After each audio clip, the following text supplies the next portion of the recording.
Hello বন্ধুরা, VLOOKUP formula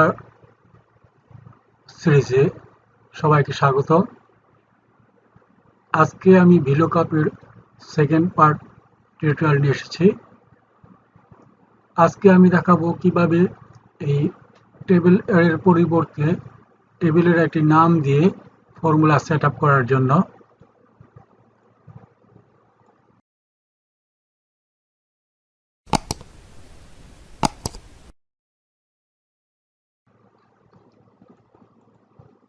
আমরা নেমের কলামে ফর্মুলাটি লিখব, ভিলুকাপের ফর্মুলা লিখব ভি লুক আপ। সাধারণত আমরা যেভাবে ফর্মুলাটা লিখি বা দেওয়া থাকি লুকআপ ভ্যালু হচ্ছে এটা, আমরা এটাকে লুকআপ করব, কমা, তারপর হচ্ছে টেবিল এরি হচ্ছে এই আমাদের টেবিল, তারপর কমা, তারপর হচ্ছে কলাম ইন্ডেক্স নাম্বার হচ্ছে নেম কলাম ইন্ডেক্স নাম্বার হচ্ছে 2।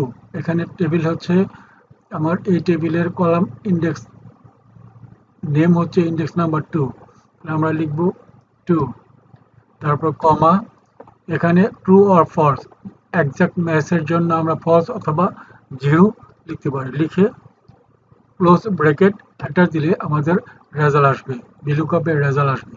কিন্তু আমরা আমাদের টেবিলটা যদি অনেক বড় হয়, সেই ক্ষেত্রে এভাবে সিলেক্ট করাটা কষ্টকর হয়ে দাঁড়াবে বা তখন ভুল হওয়ার সম্ভাবনা থাকে। কিন্তু এইভাবে সিলেক্ট না করে আমরা দেখাবো এই টেবিলের একটা নাম দিয়ে সেই টেবিলকে কল করার পদ্ধতি। তাহলে আমরা এখানে এটাকে আমরা এই ডিস্ট্রিক্টের মধ্যে এই কাজটি করব। এর পূর্বে আমরা এই টেবিলটির একটা নাম দেব। সিলেক্ট করে এই যে টেবিল করে A6 এর জায়গা সিলেক্ট করে আমরা এটার নাম দিলাম সেল দিয়ে এন্টার। তাহলে আমাদের এই টেবিলের নাম হয়ে গেল সেলস। এখন আমরা ডিস্ট্রিক্টের পরে এই ভিলুকাপের সূত্র লিখব। লুকআপ ভ্যালু আমাদের আইডি নাম্বার, তারপর হচ্ছে কমা, তারপর টেবিল এরিয়া হচ্ছে আমাদের সেল। আমরা যেহেতু এই পুরো টেবিলটার নাম দিয়েছিলাম সেল, আমরা লিখব আমরা সেল SALE।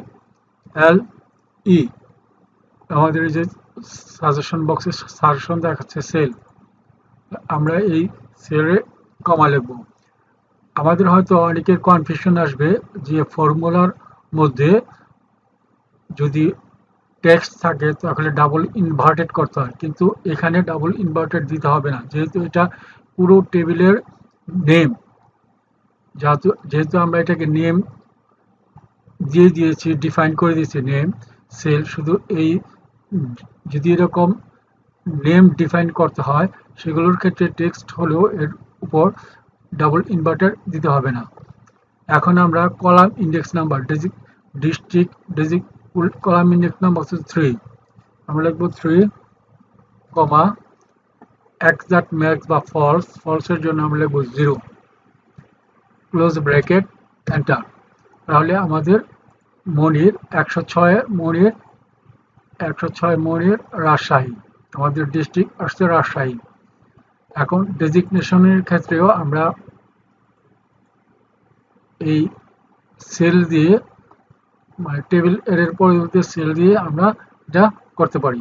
এছাড়াও আমরা যদি এটাকে ড্রাগ করে বা কপি পেস্ট করে করি, সেই ক্ষেত্রে আমাদের এই জি যেটা আমরা লুকআপ করছি সেটাকে ফার্স্ট আমাদের করতে হবে G7 কে, আমাদের এখানে G7 কে আমাদের অ্যাবসুলেট বা লক করতে হবে। আমাদের এই G7 কে লক অথবা অ্যাবসুলেট করতে হবে। এর জন্য আমাদের F4 প্রেস করতে হবে। প্রেস করলে আমাদের এই যে এটা আসছে, যে সূত্রটা হচ্ছে, এই সূত্রটাকে ড্রাগ করে আমরা পেস্ট করতে পারি। কিন্তু যেহেতু এটাই এখানে কপি হয়েছে, সেই জন্য রাজশাহী দেখাচ্ছে।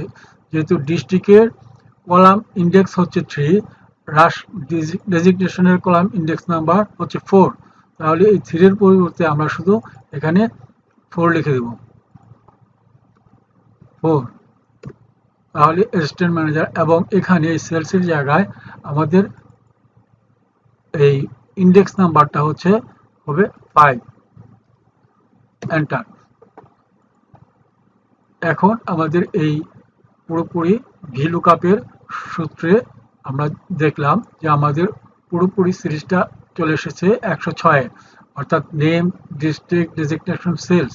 এখানে যদি আমরা আইডি নাম্বার চেঞ্জ করি, এটা যদি 108 করি, 6-এর জায়গায় 108 করি, এন্টার দিই, তাহলে 108 হচ্ছে অমৃত, কুমিল্লা, অ্যাসিস্ট্যান্ট ম্যানেজার 40,000।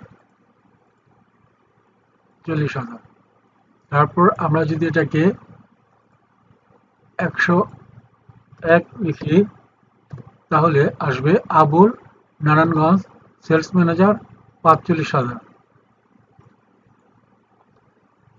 তাহলে আমরা দেখলাম কিভাবে একটা পুরো টেবিলটাকে বারবার সিলেক্ট না করে এই টেবিলটার একটি নাম ডিফাইন করে সেই নামের ভিত্তিতে আমরা টেবিল এর যেই ফর্মুলাতে যে টেবিল এরটা থাকে এর পরিবর্তে ওই নামটা দিয়ে কিভাবে আমরা এই সূত্রটাকে ইমপ্লিমেন্ট করতে পারি।